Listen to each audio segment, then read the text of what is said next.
अच्छा साथियों, एक श्रद्धांजलि गीत अलंकार कैसेट कंपनी की ओर से आपके बीच में जा रहा है। आप सबको जरूर पसंद आएगा। और इसी गुरु गोरक्षनाथ गोरखपुर की धरती से जो अंधों के लाठी, लंगड़ों के बैसाखी, हम सब गरीब दलित पिछड़ों के साथी, जिन्हें शेरे पूर्वांचल जमुना निषाद कहा गया, अबे आप सबको ले चलते हैं। बड़ी दर्दनाक घटना है साथियों। अगर ये सुनेंगे तो आपको यही लगेगा कि ये सीरियल चल रहा है, टीवी पर हम देख रहे हैं। आइए।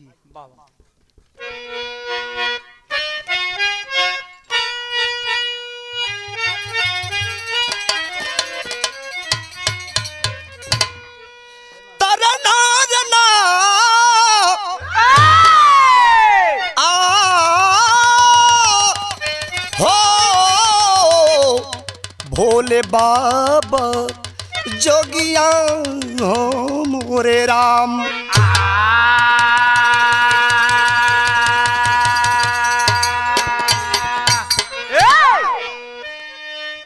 चार लाइन भूमिका है बिरहा के अंदर। गौर करेंगे एक एक लाइन पर, कवि का संकेत है। अस्त दिन कर हुआ ध्वस्त सपना हुआ, चले नेता पूर्वांचल के परलोक में, अलविदा हो गए अब मसीहा हमारे, हुआ गमगीन हिमालय महाशोक में, हिम्मत के सागर समाज के उजागर, है अफसोस यही मिल न पाएंगे जमुना, निषादों के नायक पिपराइच के विधायक, भूल सकते नहीं याद आएंगे जमुना।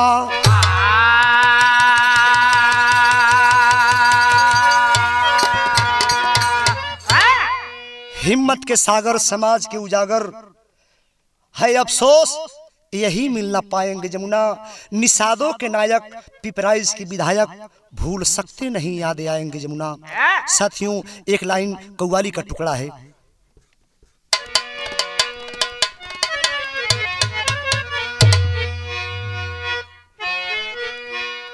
जियो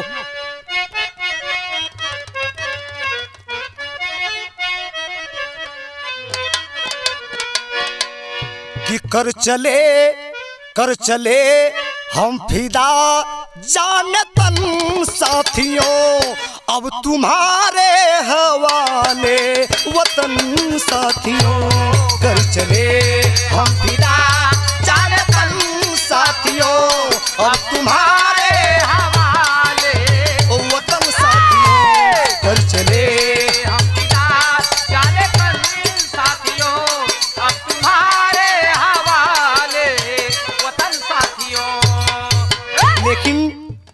इस जनता को, इस पूर्वांचल के जनता को पूर्व मंत्री स्वर्गीय जमुना निषाद जी चले गए सबको छोड़ करके।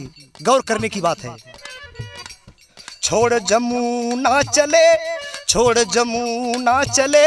घर चमन साथियों, कर लो अर्पित श्रद्धा सुमन साथियों, छोड़ जमुना चले घर चमन साथियों, कर लो अर्पित श्रद्धा सुमन साथियों, छोड़ जमुना चले घर चमन साथियों, कर लो अर्पित श्रद्धा सुमन साथियों। शायर के लाइन में लिखा गया, एक एक लाइन पर गौर करेंगे।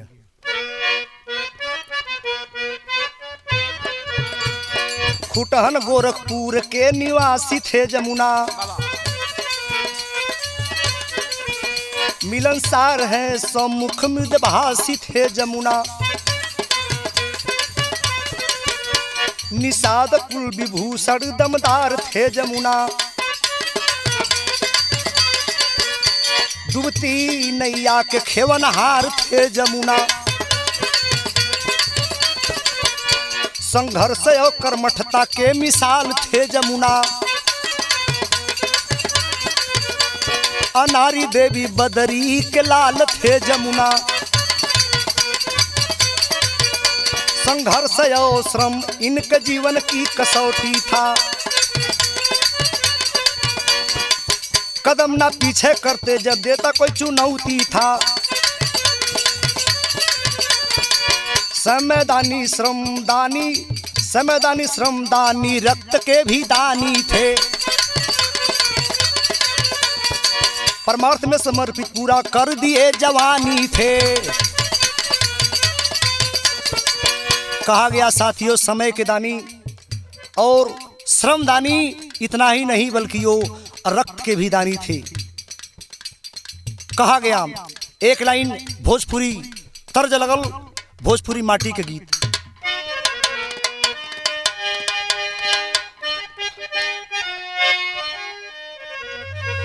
तो कवन करनवा और कवन करनवा सहरी भागे अपिया पपिया कबोलिया जहर लागे।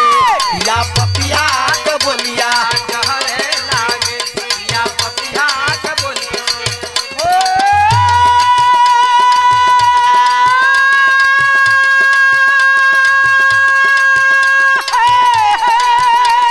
जहरी लागे हो, जहरी लागे, पिया पपिया कबोलिया जहर लागे, पिया पपिया कबोलिया जहर लागे। साथियों पूर्व मंत्री स्वर्गीय जमुना निषाद के मन में कुछ ऐसा ही विचार आया जिन्होंने जनता की सेवा करने के लिए सोचा।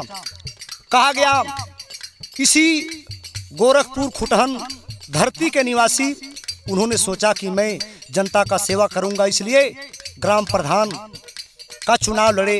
और बताया गया कि ग्राम प्रधान पद पर लगभग 20 साल तक जनता की सेवा करते रहे और सोचे कि हम गरीबों, पिछड़ों, दलितों का, हम निषादों का, पिछड़ों का कोई सुनने वाला नहीं है। इसलिए मन में ये ठान लिया, राजनीति में आए।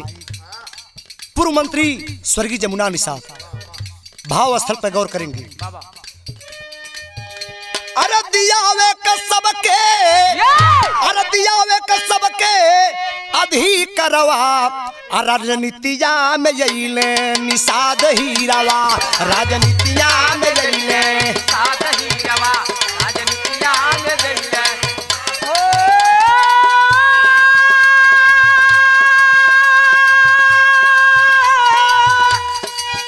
अरे निषाद हीरावा हो, निषाद हीरावा, राजनीतिया में जइले। निषाद हीरावा, राजनीतिया में जइले, निषाद हीरावा। अरे मिट्टी से हीरा निकल के बहरावा। हीरा निकल के बहरावा, मिट्टी से हीरा निकल के बहरावा। अरे चमकल जहानवा में अनमोल सीतरवा। चमकल जहानवा में अनमोल सीतारावा, चमकल जहानवा में अनमोल सीतारावा। अरे समाज का हरे के, समाज का हरे के दुख दर्द पीरावा हो। राजनीतिया में जइले निषाद हीरावा। राजनीतिया में जइले, राजनीतिया में जइले निषाद हीरावा, राजनीतिया में जइले निषाद हीरावा। साथियों राजनीति करना शुरू कर दिए पूर्व मंत्री जमुना निषाद। लेकिन देखें उसके बाद ग्राम प्रधानी का चुनाव लड़े, प्रधान रहे। सोचे कि मैं अब जो है कि पिपराई से चुनाव लड़ूंगा, तो क्षेत्र में आ गए। एक लाइन तर्ज लगल मास्टर।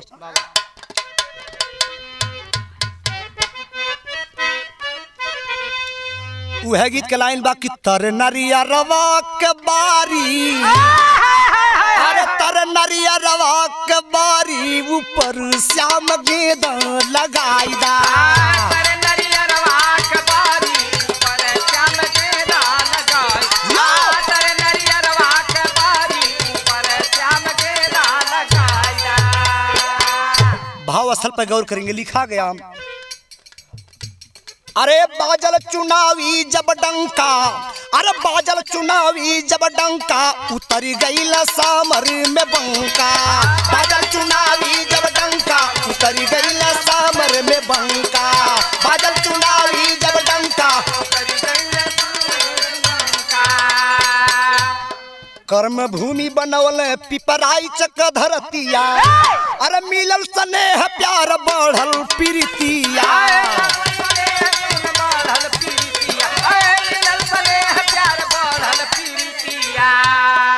हिल गईला रावण कलंका, अरे हिल गईला रावण कलंका, उतर गईला सामर में बंका।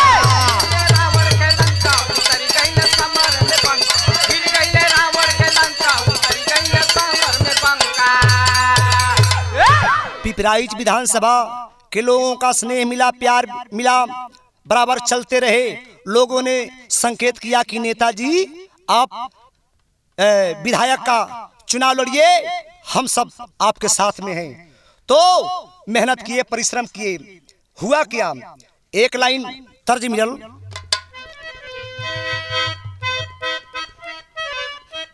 वह गीत का लाइन बाकी के रहिया रोकी बिना हमरे यार के, रहिया रोकी बिना हमरे यार के, के रहिया रोकी बिना हमरे यार के। जमुना निषाद जी जब राजनीति में आ गए तब चारों तरफ शोर मच गया कि गरीबों का साथी, गरीबों का नेता जमुना निषाद जी आ गए हैं। चारों तरफ हाहाकार मच गया, बताया गया। और राजनीति में आए तो हुआ क्या, हथवा मिलावल मुलायम से जाई के, मिलावल मुलायम से जाई के, हथवा मिलावल मुलायम से जाई के।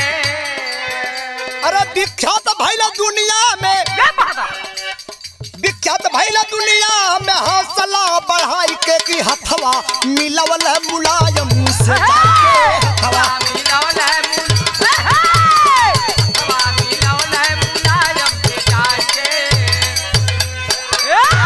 समाजवादी पार्टी में गए मुलायम सिंह, लोगों ने कहा कि आप समाजवादी पार्टी से चुनाव लड़िए। हुआ क्या कि 8 बार हरल चुनावी समरिया, 8 बार हरल चुनावी समरिया, 8 बार हरल चुनावी समरिया। कहा गया कि साथियों की 8 बार उन्होंने चुनाव लड़े। ऐसा नेता आप खोजने पर नहीं पाएंगे जो अपना जीवन व्यतीत कर दिए संघर्षशील में, संघर्ष करते रहे। अरे 8 बार हरल चुनावी समरिया, 8 बार हरल चुनावी समरिया, 8 बार हरल चुनावी समरिया। अरे फिर भी नहीं मत के हरल जुझरिया, फिर भी नहीं मत के हरल, फिर भी नहीं मत के हरल जुझरिया। विधायक भैला 9 बार हाथी पाई के त मायावती भेज दिहली मंत्री बनाई के, मायावती भेजेली मंत्री बनाई, मायावती भेजेली मंत्री बनाई, मायावती भेजेली मंत्री बनाई। 8 बार जिन्होंने चुनाव लड़े और 9वें बार बहुजन समाज पार्टी से चुनाव लड़े, चुनाव चिन्ह हाथी मिला और वही जो है कि जीत करके भारी मतों से अपने प्रतिद्वंदी को हरा करके पहुंचे और मंत्री पद इन्हें मिला, लाल बत्ती मिला। लाल बत्ती जब मिलता है साथियों, इस पूर्वांचल में पूरे सब गरीब साथियों को बड़ी खुशी हुई कि हम गरीबों के नेता आज मंत्री बनके आ गए, सेवा करने लगे।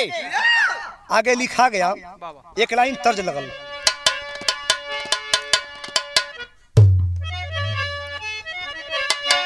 वह गीत के लाइन बा, सेवा करे न भइल का कि हर हर बसावा के अरे बनली पलंगिया,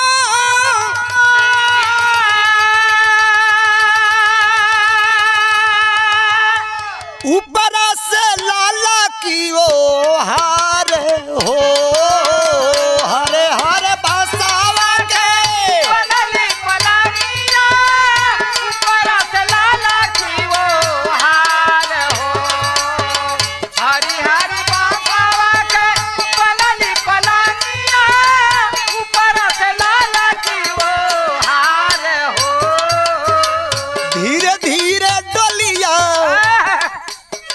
धीरे धीरे डलिया ले चला भैया कहरा हिले नायलनिया मारी हो।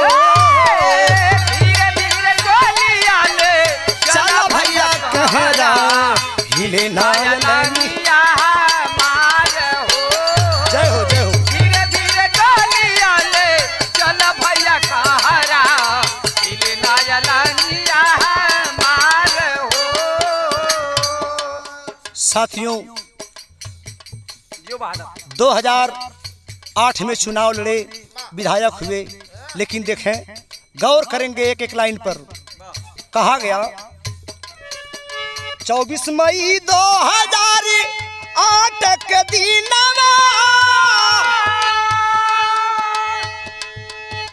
हिली गई पूरा ब्रह्मांड हो।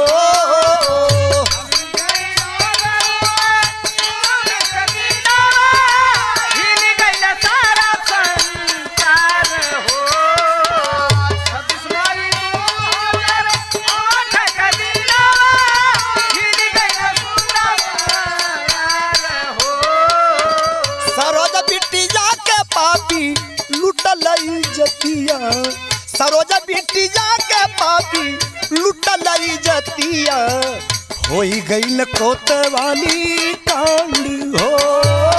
सरोजा बिटिया के पापी लुटल इज्जतिया, होई गईल कोतवाली कांड हो। सरोजा बिटिया के पापी लुटल इज्जतिया, होई गईल कोतवाली कांड हो। साथियों, महाराजगंज जिला के रामानंद साहनी की पुत्री सरोज, जिसका नाम है, किसी ब्राह्मण खानदान का लड़का उस लड़की के साथ खिलवाड़ किया, उसका मुंह काला किया। बताया गया कि उसके माँ बाप कहीं महाराजगंज जिला हॉस्पिटल पर गए थे, कोई लड़का गिर गया था पेड़ से, जो भर्ती था उसको देखने गए थे, और उसी में मौका पा करके वो लड़का उस सरोज लड़की की इज्जत लूट लेता है। रोती बिलखती रह गई। भैया ऐसा मत करा भैया, हमारी इज्जत न लूटा भैया, हम कहीं जनवा की मुंह दिखावे लायक ना रह। रोती बिलखती रह गई वह बला, लेकिन वो पापी नहीं मानता है।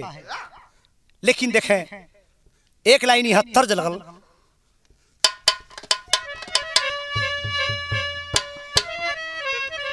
कि बाबू दरोगा जी, लेकिन यहाँ उसी बीच बताया गया कि पूर्व मंत्री जमुना निषाद उधर से आ रहे थे, किसी काम से पहुंचे, और लोगों ने उनको घेर लिए कि नेताजी ऐसी बात है, हमारी लड़की का इज्जत लूट लिया गया।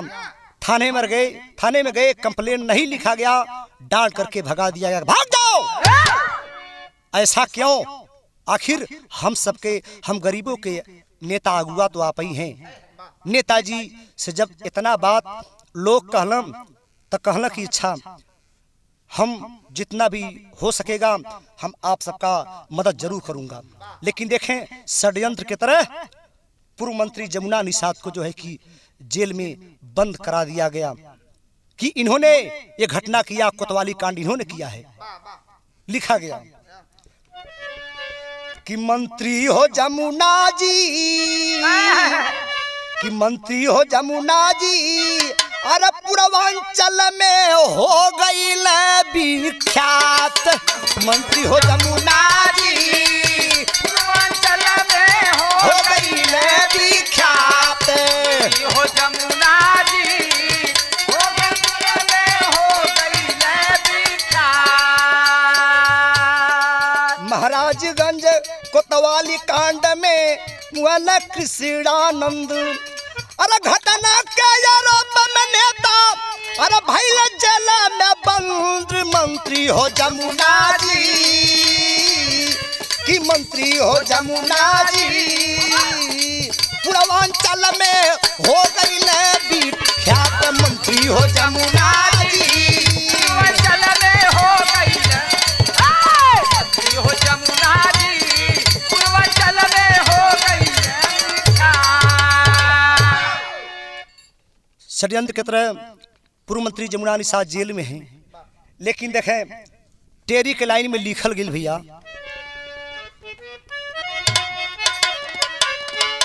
अंधेरा छाया जमुना के ऊपर हो, अंधेरा छाया जमुना हो, अंधेरा छाया जमुना के ऊपर, ग्रहण लगा भानु पर, महाकाल ने घेरा घेरा घेरा। 21 अक्टूबर 2010 को जमुना जेल से छूटे हैं, स्वागत करने नेताजी का नर नारी सब जुटे हैं। खिलखिलाहट थी चेहरे पर, खिलखिलाहट थी चेहरे पर, चेहरा मगन प्रसून हुआ, जय घोष से खुटहन गूंजा, कलेजा दूना दून हुआ। संघर्षशील जमुना निषाद, संघर्षशील जमुना निषाद फिर आगे कदम बढ़ाए हैं, कर दूं सरोज बेटिया की शादी मन में विचार बनाए हैं।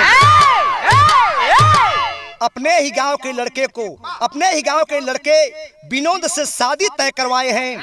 रामपुर बुजुर्ग निवासी रामानंद हर्षाए हैं। जमुना जी जेल से छूटे हैं तो उनके मन में विचार आया कि मैं उस जो लड़की सरोज है रामानंद की लड़की, उसकी शादी कर दें। लेकिन देखें आगे कदम बढ़ाए, लेकिन हुआ क्या, लिखल गई शादी की तैयारियां पूरी कर दी गई है। संकेत है का वह गीत का लाइन बा कि मोरा सैया, अरे जियो कि मोरा सैया भय कोतवाल तूती बोले ले, सैया भय कोतवाल तूती बोले, सैया भय कोतवाल तूती बोले ले। चारों तरफ सब जानकारी हो गया पेपर पत्रिका के द्वारा कि सरोज की शादी होना है 24 तारीख को, और जो लोग जानते थे उनको मालूम, लेकिन और लोग भी हैं जो सोचे कि शादी में हम सब जरूर चलेंगे। लिखा गया अरे 24 नवंबर के दिन शादी होना है, 24 नवंबर के दिन शादी होना है, 24 नवंबर के दिन शादी होना है। महाराजगंज पीजी कॉलेज के मैदानवा, महाराजगंज पीजी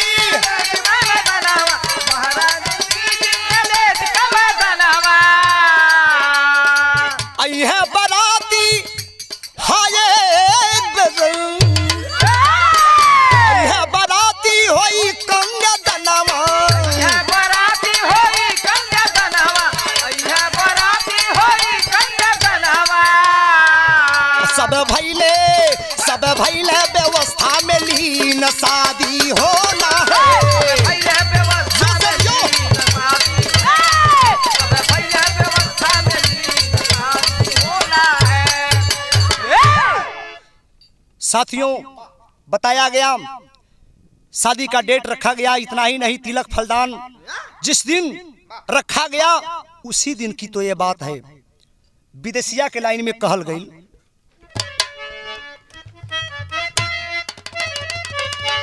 कि भावी प्रबल होले कहे सब दुनिया में, अरे मालूम नहीं केहू कविधि कविधनवा। तो 19 नवंबर शुक्रवार के दिनवा हो, अरे कैले नेताजी लखनऊ के प्रस्थानवा। साथियों किसी को कुछ नहीं मालूम कि कब कौन जाएगा, लेकिन देखे 19 नवंबर के दिन शुक्रवार का दिन था, और उसी दिन जिस लड़के का शादी होना था विनोद, उसी दिन उसका तिलक भी था। संकेत ये भी मिला कि नेताजी उस लड़के का शादी करा रहे हैं, सब कुछ वही देख रहे हैं, वही कर रहे हैं, लेकिन उन पूर्व मंत्री जमुना निषाद को वही कुछ लोगों ने, जैसे यही पता चला कि भोजन करने के लिए भी भूल गए लोग, नहीं बता पाए। लेकिन देखें जब भोजन करने का समय आया है तब लोग कहने लगे कि नेताजी चलिए भोजन कर लीजिए। लेकिन नेताजी कहना तो हम लोग हमें के खाए के कहले हवा, कैसे हम जाई खाए, हम कैसे खाए जाई और भइल का। लेकिन देखें वहाँ न जा करके खाना मंगवा करके बतावल गई कि खाना उ नेताजी खैलन, अपने घर में खाना मंगवा के खैलन बाबू। और खाना खैला के बाद जनबा कि वहाँ से अपन प्रस्थान कैलन। इतने नहीं और 2-4-5 गो मंत्री का व्यवस्था भी भोजन कर रहल उनके घरे। राम सुमेर निषाद जी है, उन्होंने बताया कि कल जो है कि जमुना जी आ जाएंगे और जो मंत्री हैं अतिथि लोग उनका भी भोजन इसी घर पर है। लेकिन भइल काम कि राजेंद्र राय होती लाल, अरे रणजीत संहरिया में, अरे चंदन राम नगीना यादव गनर जावनमा। राजेंद्र राय, होतीलाल, रणजीत, चंदन राम नगीना यादव जो गनर उनके साथ था, जा रहे हैं लोग। लेकिन हुआ क्या कि बाराबंकी रोड सफदर गंज पहुंचल गड़िया हो। अरे बघौरा गांव के पास भइल टाली से भीड़नमा। बाराबंकी रोड सफदरगंज जो ही गाड़ी पहुंचल बाबू, वहीं पर बतावल गई कि एक टाली खड़ा बा, पंचर कइल बा। और जब गाड़ी पहुंचल बतावल गई कि लोगन से सुने के मिलेला कि 120 के स्पीड में वो गाड़ी चलत रहे, आगे टाली और पीछे से एक टैंकर आके मार दिया। दोनों के बीचों बीच जो है कि चकनाचूर हो गया गाड़ी। और वहीं पर 5 लोग तो तुरंत मर गए, एक बचा। कौन? एक लाइन तर्ज लगल,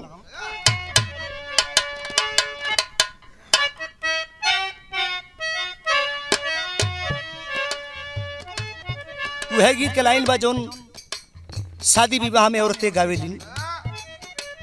अरे मैया कहेली बेटी नरम दिया बहो, अरे मैया कहेली बेटी नरम बिया बहो, बपई कहलन बड़ी दूर हो।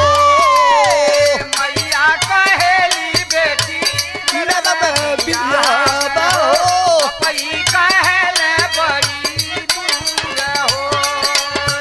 मैया कहेली बेटी नरम बिया हो, बपई कहले बड़ी दूर हो।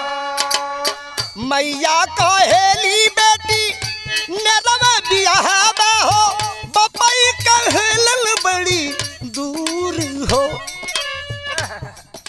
अरे भैया कहल तुके छपरा बियाह, भैया कहलन तुके छपरा बियाह हो, भौजी कहेली गोरखपुर हो। भैया कहले तुहके छपरा बियाह हो, भैया कहली गोरखपुर हो। भैया कहले तुहके छपरा बियाह हो, भौजी कहेली गोरखपुर हो। बताया गया साथियों, जमुना निषाद जी के साथ जो लोग थे बराबर साथ में चलने वाले कौन थे? राजेंद्र राय जी। राजेंद्र राय जी और जंगल छतरधारी के पूर्व ग्राम प्रधान होतीलाल निषाद जी और लौटू जो ड्राइवर था बहुत दिन से था साथियों। लेकिन आज बड़े दुख के साथ कहना पड़ रहा है, बड़े दुख के साथ मैं गा रहा हूं साथियों। क्या बताऊं, हम जब जाते थे उनके पास कहा करते थे, भागीरथी बाबू का बात है, कौन काम बाहो? हम कही नेताजी ऐसे कोनो काम नहीं, हम मिले चले लिए आपसे। लेकिन देखें कहल गई राजेंद्र राय जी जब से राजनीति में आए तब से वे जुड़े रहे जमुना निषाद के साथ हाय, हाय, हाय। भाव स्थल पर गौर करेंगे। अरे दुखवा में बिरल साथी रहल संगवा में, दुखवा में बिरल साथी रहल संगवा में, सुखवा में साथी कहीं जारी हो। दुखवा में बिरले साथी रहल संगवा में, दुखवा में साथी जान हो। दुखवा में रहना साथी रहनी संगवा में, दुखवा में साथी जान हो। कवि का संकेत बा कि दुखवा में बिरले साथी रहे न संगवा में, सुखवा में साथी कई हजार हो। सही बात भी है, लेकिन कवि का संकेत है और लोगन के भी, राजेंद्र राय के परिवार के लोगन के कहना है का, अरे धन्य हो राजेंद्र राय सुख दुख में साथ दिहला। अगर संगी है साथी हो तो राजेंद्र राय जैसा, हाय, हाय, हाय। जिन्होंने ये कायम है कृष्ण सुदामा की जोड़ी थी साथियों, वैसे आज जमुना निषाद और राजेंद्र राय राजनीति में आए, साथ में लगे रहे और जब दुनिया को छोड़ कर गए तब भी राजेंद्र राय माता पिता कहने लगे धन्य बांटते हूँ राजेंद्र, जियले तो जमुना के साथ है, मरले तो जमुना के साथ है। यही कह करके आंखों से आंसू आ रहा है। सब लोग रो रहे थे साथियों। कहा गया चंदन नागिना लौटू रणजीत होती लाल, चंदन नागिना लौटू रणजीत होती लाल, घटना का भाई स्वीकार हो। चंदन नागिना लौटू होती लाल, घटना का भाई स्वीकार हो। चंदन नागिना होती लाल, घटना का भाई स्वीकार हो। चंदन राम नगीना लौटू रणजीत होती लाल। साथियों ये लोग तुरंत वहीं इस दुनिया को छोड़ चले। वाह, किसी का संकेत मिला कि आप जल्दी आइए। अब क्या हुआ क्या नहीं लिखा गया, अरे मंजिल अधूरी रह गए उड़ गए सुगनवा, अरे मंजिल अधूरी रह गए उड़ी गए सुगनवा, कैला जन्याय करता हो। मंजिल अधूरी रह गए सुगानावा हो, मंजिल अधूरी रह गए उड़ गए सुगानावा हो, कैला साथियों वहां पर पता चला कि एक्सीडेंट हो गया और लोगों की भीड़ इकट्ठा हो गई। पुलिस वाले पहुंचना भैल का एक लाइन भोजपुरी गीत लगल,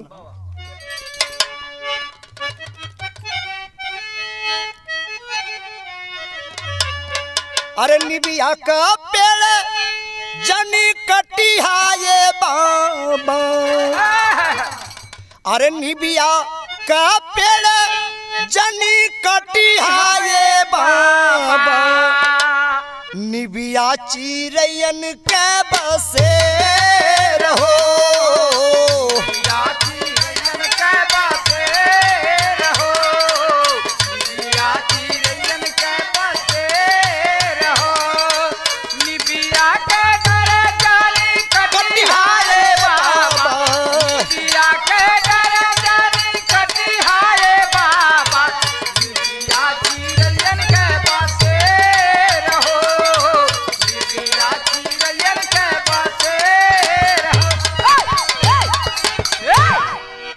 भैल का भाव स्थल पर आप सब गौर करब, लिखल गई का कि आइल पुलिस वाले पाई के खबरिया, आइल पुलिस वाले पाई के खबरिया, खुनावा से रोडे भैल लाल हो। लाल हो,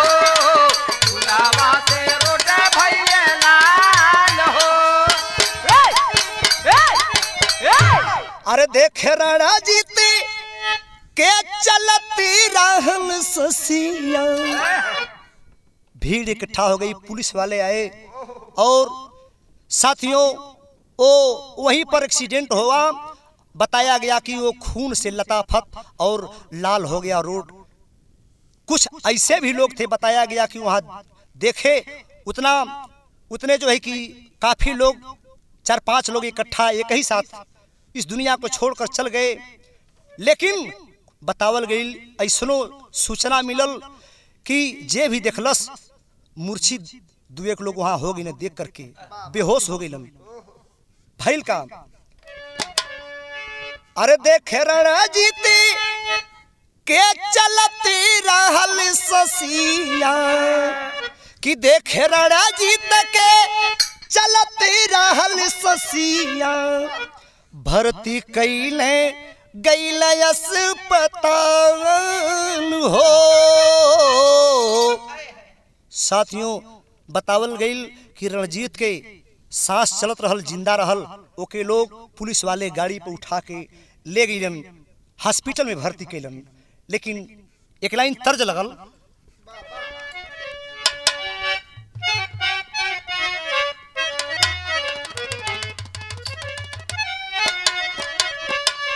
अरे कही दा भौजी भैया जी से,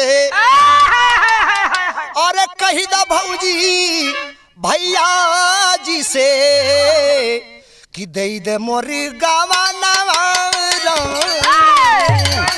भौजी भैया जी से गई दे मोरे गवना वाला। कही दा भौजी भैया जी से गई दे मोरे गवना वाला। लेकिन देखें उन 6 लोगों का पोस्टमार्टम हुआ और गोरखपुर में लाश आइल बा। भैल का एक साथ पहुँचल जब, एक साथ पहुँचल जब 6 गोला सियारा। एक साथ पहुँचल जब 6 गोला सियारा। एक साथ पहुँचल जब 6 गोला सियारा। एक साथ पहुँचल जब आर 6 गोलसियारा। गोरखपुर गम में डूबल, गोरखपुर गम में डूबल 6 सौदा सियारा। गोरखपुर गम में डूबल 6 सौदा सियारा। गोरखपुर में गम में डूबल 6 सौदा सियारा। साथियों लोगों की भीड़ इकट्ठा हो गई, यहाँ तक कि खुटहन में जाने के लिए उनको नेताजी के शव को देखने के लिए जो है कि रास्ता नहीं मिल रहा था। तमाम गाड़ियाँ सब जितने लोग सुने सब लोग पहुंचे। लेकिन भैल का सुन के क्षेत्रवासी सब अरे बावरा हो गई ले।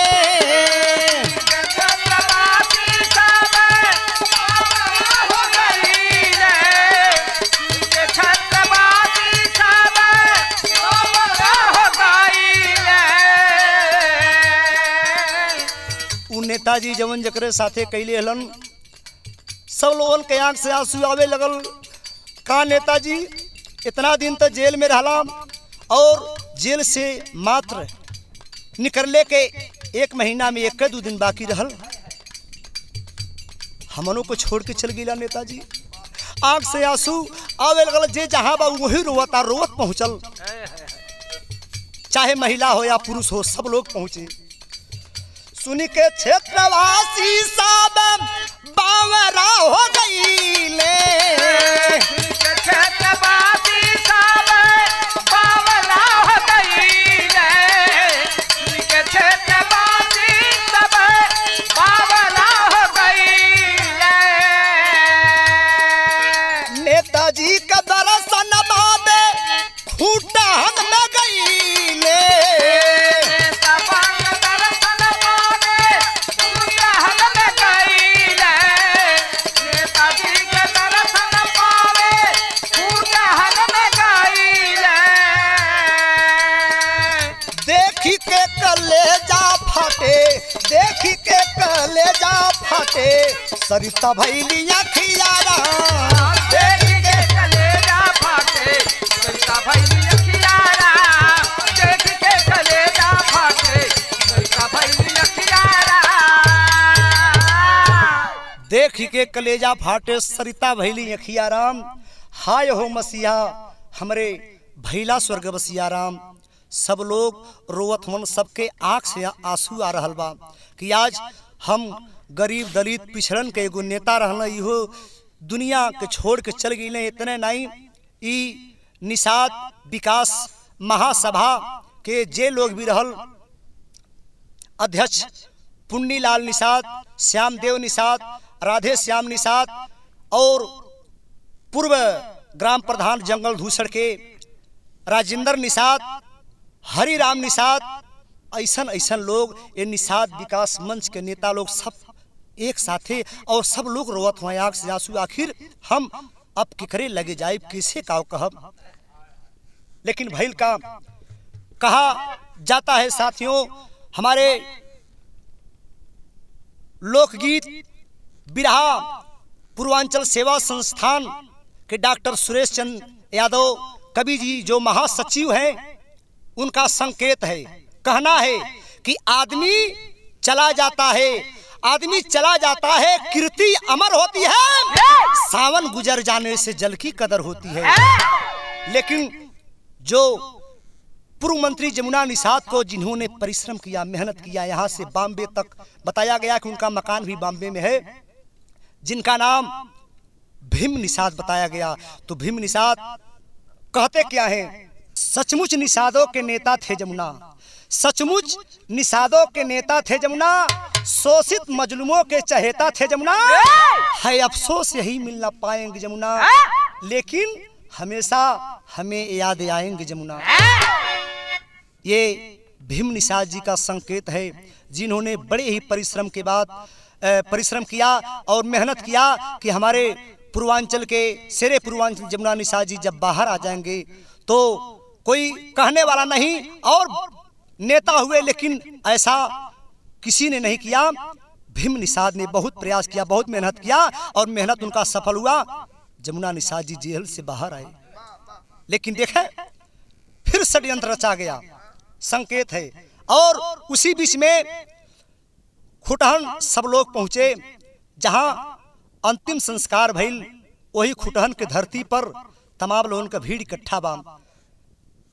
सांसद योगी जी पहुंचलन गोरखपुर के, तो संकेत बा कहत कहवन कि प्रमाणित यमुना जी स्वच्छ जमुना के जल थे, प्रमाणित यमुना जी स्वच्छ जमुना के जल थे, हिम्मत के सागर समाज के उजागर, निर्मल विमल सबके दिल के निर्छल थे, निर्मल विमल साफ दिल के वो निर्छल थे।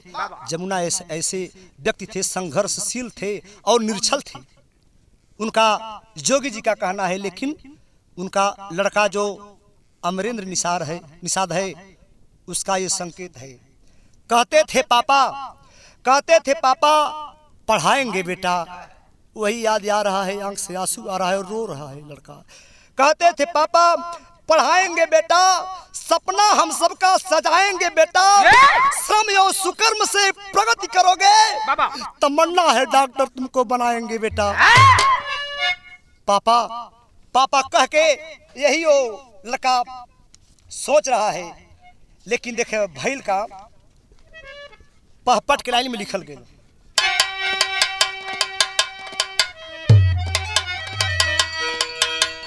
और उनके धर्म पत्नी राजमती देवी जी रोवत हई आंख से आंसू आ रहा बा, साथ साथ उनका देख करके सब लोग रोवत हवन।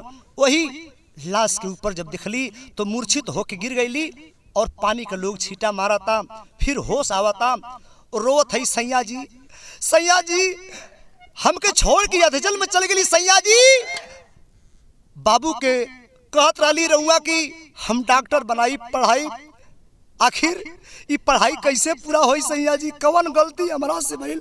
आँख से आंसू आ रहल बा, रोत है देख के उनका सब लोग रोवे लगलन। भइल का अमरेंद्र निषाद कहत का हमन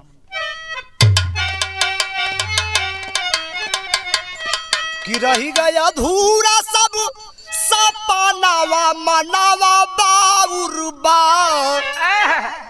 सब इस सपना अधूरा रह गई हो कि रही गया अधूरा सब सपनावा मनावा बाउरबा, छोड़ी के पापा चली गईला जहनवा मनवा बाउरबा, छोड़ के पापा चली गईला जहनवा मनवा बाउरबा। छोड़ के पापा चली गईला, छोड़ के पापा चली गईला जहनवा मनवा बाउर मनवा बाउर मनवा बाउरबा। छोड़ के पापा चली गईला जहनवा मनवा बाउरबा। छोड़ के पापा चली गईला जहनवा मनवा बाउरबा। संकेत मकाम कि पीजीआई लखनऊ में मिलल अरे गंगा के खबरिया हो, अब बिन गंगा जमुना के संगम छूटल बा संहरिया हो, अरे बिन मिलन के भइल जुदा बिरनावा मनावा बाउरबा, अब देवे न पवली अरथी पर सुमनवा मनवा बाउरबा। तेरे न पवली अरथी पर सुमनवा मनवा बाउरबा। तेरे न पवली अरथी पर, तेरे न पवली अरथी पर सुमनवा मनवा बाउर मनवा बाउर मनवा बाउरबा। तेरे न पवली अरथी पर सुमनवा मनवा बाउरबा। तेरे न पवली अरथी पर सुमनवा मनवा बाउरबा। यह संकेत मिलल कि उनके बड़े भाई गंगा निषाद का खबर मिलल कि पीजीआई लखनऊ में भर्ती हवन और वह आदेश का पालन करे। जमुना निषाद जी गिलन और बीच में ही घटना भइल हो। कैसे का भइल, लेकिन देखा भइल काम आल्हा के लाइन में लिखल गइल।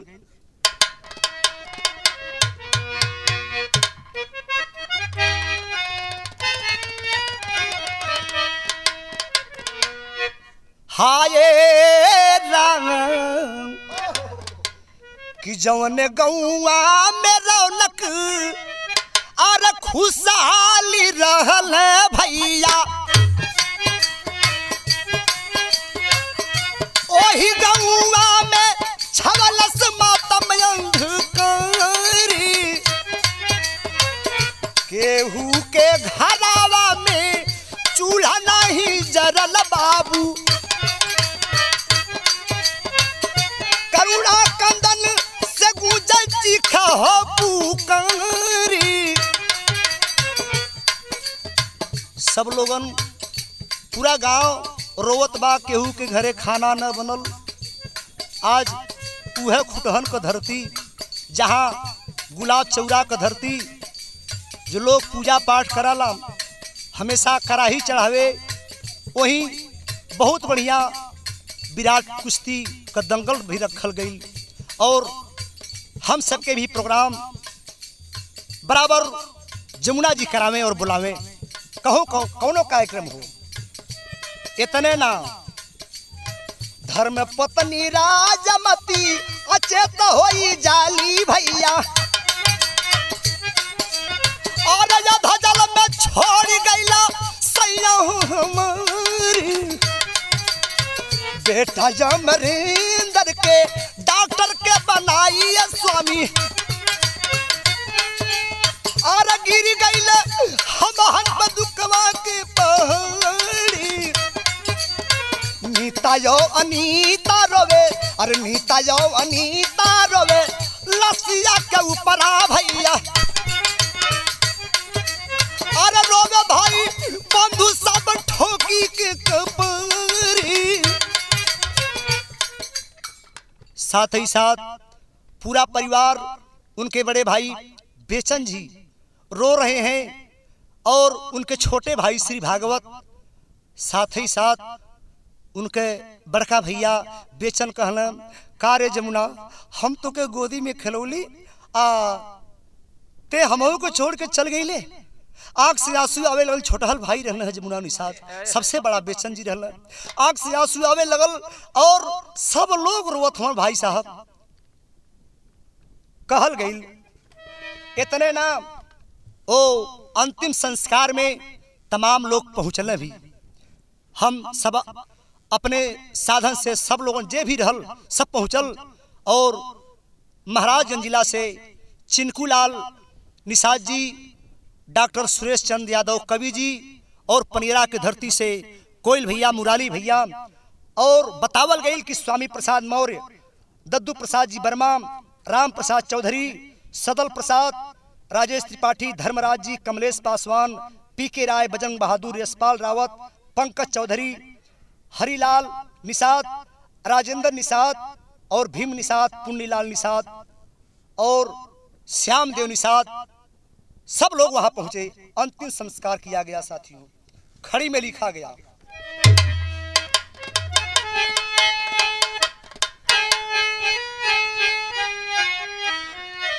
और रथी पर रोवे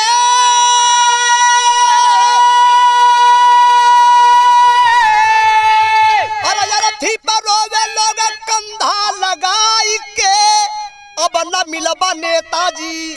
अरे गैला बिसराई के, अब न गैला नेताजी।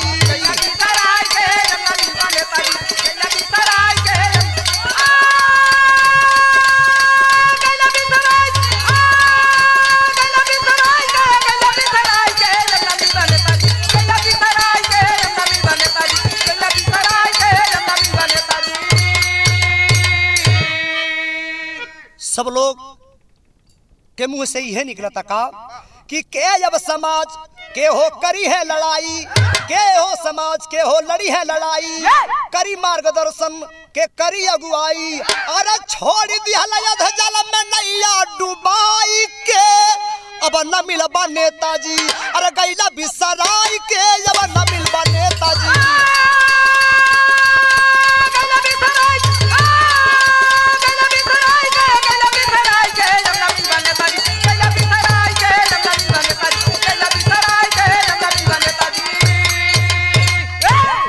आत्मा के शांति मिले कर सब फरियाद हो। अब चिता पर मुख अग्नि दिहल अमरंदर निषाद हो।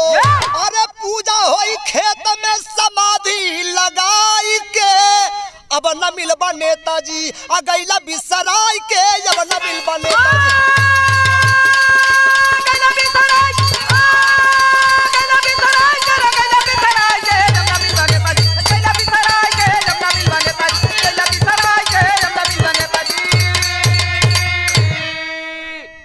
जमुना निषाद का ये संकेत था कि एक दिन सब लोग जाएंगे। कोई आज जाएगा, कोई कल जाएगा, कोई परसों जाएगा, किसी का डेट निश्चित नहीं है साथियों कि कब कौन जाएगा। उनका यही संकेत था कि अगर मैं इस दुनिया से अगर चला भी जाऊं तो हमको कहीं दूर मत ले जाना, इसी खुटहन की धरती पर यही मेरा अंतिम संस्कार कर देना। तो उनके ही खेत में उनका जो है कि अंतिम संस्कार किया गया। कहा गया परिचय है गुरु बिहारी गुरु गणेश गुरु राम लाल की बानी।